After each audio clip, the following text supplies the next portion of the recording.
Good morning, Rickey. Good morning, everyone. I'm Maria Moore sitting in for Eva Marcille, and here's what's trending on the front page.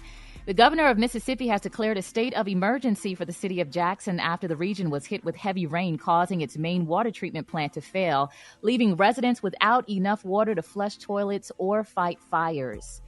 In other news, a 66-year-old employee at the Safeway supermarket shooting in Oregon is being called a hero after he attacked and tried to disarm the gunman before being killed, likely preventing more deaths. Donald Ray Sherritt Jr. was one of the two people killed. 2 others were injured. Now, the 20-year-old died of a self-inflicted gunshot wound. 3 Molotov cocktails and a sawed-off shotgun were found in his car, and police are still investigating a motive. In Alabama, Rickey, a black pastor and former police officer, says he was wrongfully arrested for watering his neighbor's flowers. Get this, police say they were responding to a suspicious person call when they arrested Pastor Michael Jennings back in May. Body cam footage was released this week, and the neighbor who called the police admittedly made a mistake and vouched for the pastor, but Jennings was still arrested and charged with obstructing government operations. That is unbelievable. Yeah, in political news, sad. yeah, That's sad. That is really sad, and I hope he sues him and wins.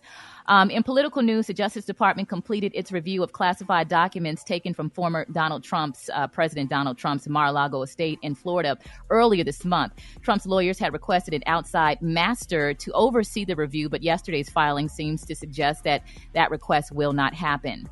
A 40-year-old Maryland man affiliated with the far-right Proud Boys extremist group was sentenced to 4 years and 7 months in prison yesterday for his involvement in the January 6 attack on the Capitol.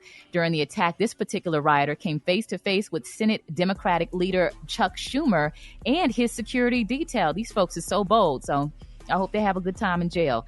Meanwhile, President Biden has plans to travel to Pennsylvania this week to give a speech on the threat to American democracy.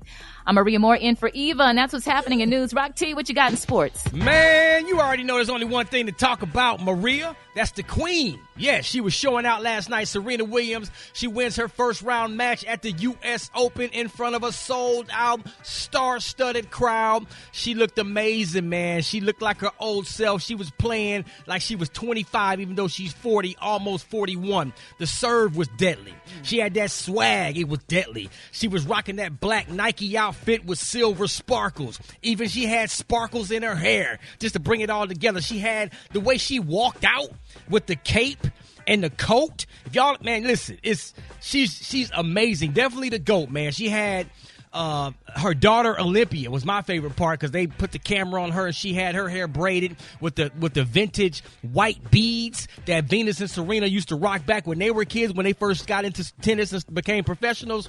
It was amazing, man. Now, she got a tough second-round match coming up tomorrow against the number 2 seed. But if she plays like she played yesterday, she going to be all right. So, of course, after the game, she wanted to express like how hard it was or how hard it is for her to walk away from the sport.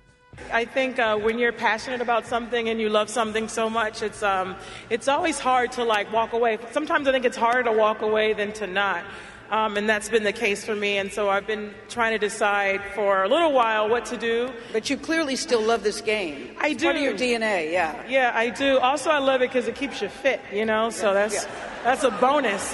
Yeah, and she don't like to use the R word. Like, she ain't retiring. She just she uses evolution. She's going to the next phase of her life. It's like Serena 2.0. She ain't going nowhere. She had these aspiring words. I like that. To share with everybody. Love her, man. But yeah, it's so important to give your all no matter what you do, no matter how many obstacles you face. Like, I've been down and out so many times and in the public eye, and I've had to like come back, and you know, you just never give up. And it sounds cliche, but that really means something. You have, no matter what you're going through out there, and I just wanted people to be inspired by my story. I'm from Compton, California. Yeah. What? Yes. You know? Yeah. Shout out to Compton. Come on, man. I made it.